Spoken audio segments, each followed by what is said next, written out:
Recorded Books presents The First Law of Cultivation, Ki equals MC squared, Book 1, by Krazekode. Narrated by Pavi Proczko. 1. Beware of cultivators. The world spun in circles. I focused on the wooden ceiling with a dimming gaze. A loud droning rang in my ears as someone shouted the end of the spar. "Are you done already, junior brother? We still have many pointers to share," the boy said, smirking. His face was obscured in the colors splashing around in my vision. From the sound of him, he couldn't have been older than 14. "Pah, that was pathetic. Barely managed to take 5 blows. Let us leave, brother. This scum is not worth our time." Murmurs warbled all around me, words full of disgust, and occasionally some of pity were thrown my way. The other boy walked out of the arena, but I remained where I lay, staring at the high ceiling.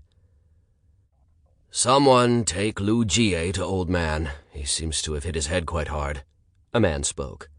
2 pairs of arms lifted me up, carrying me through my daze. Their voices barely registered as I started to gather my wits. 2 questions burned in my mind. Where the fuck am I? And who's this Lu Jie? The smell of herbs and incense touched my nose, and something warm pricked my skin. With a painful groan, I opened my blurry eyes. "Keep lying down, Lu Jie. Your wounds haven't healed yet. The pill is working, but you need to rest." An old man stood beside me, wearing a plain white robe. Long bushy eyebrows, set on a face with more wrinkles than skin, was framed in white hair and a long beard seen in all those kung fu movies.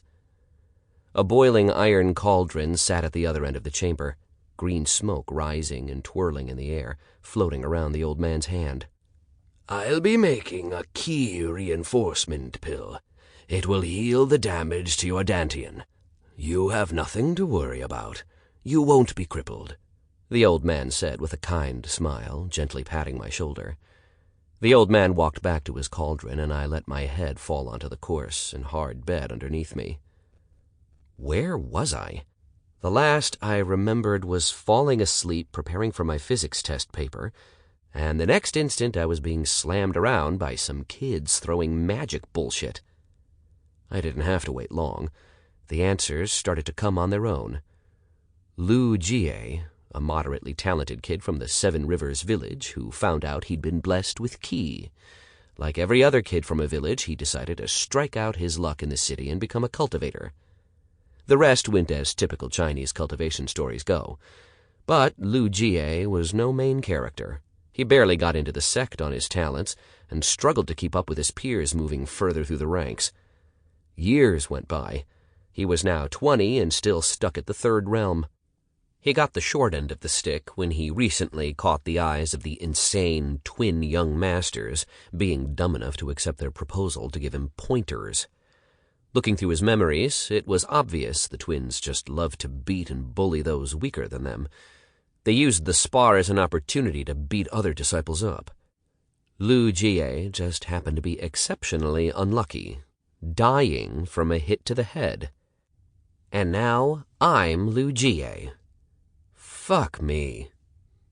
I tried to move, but the pain shooting through my abdomen told me any movement would make me regret all my choices so far. Stuck on the bed with little else to do, I decided to go through the guy's memories. There was no family for Lu Jie. For all of his childhood, he was raised by a kind farmer who'd taken him in, someone he hadn't met in a long time as he hadn't left the sect in years. Outer disciples were barely above servants in ranking here, and the only ranks Lu Jie had been rising in was that of age. The old man here seemed to be the only one who'd ever cared for him. With his frequent beatings and injuries, his visits to this place had been far more common than should be normal. I felt a bit bad about the old man, recalling him telling Lu Jie of how he'd lost his grandchild to a particularly nasty disease. It was clear he'd seen his grandson in him, and now the kid was dead too. Some measures of pity for Lu Jie stirred within me as well.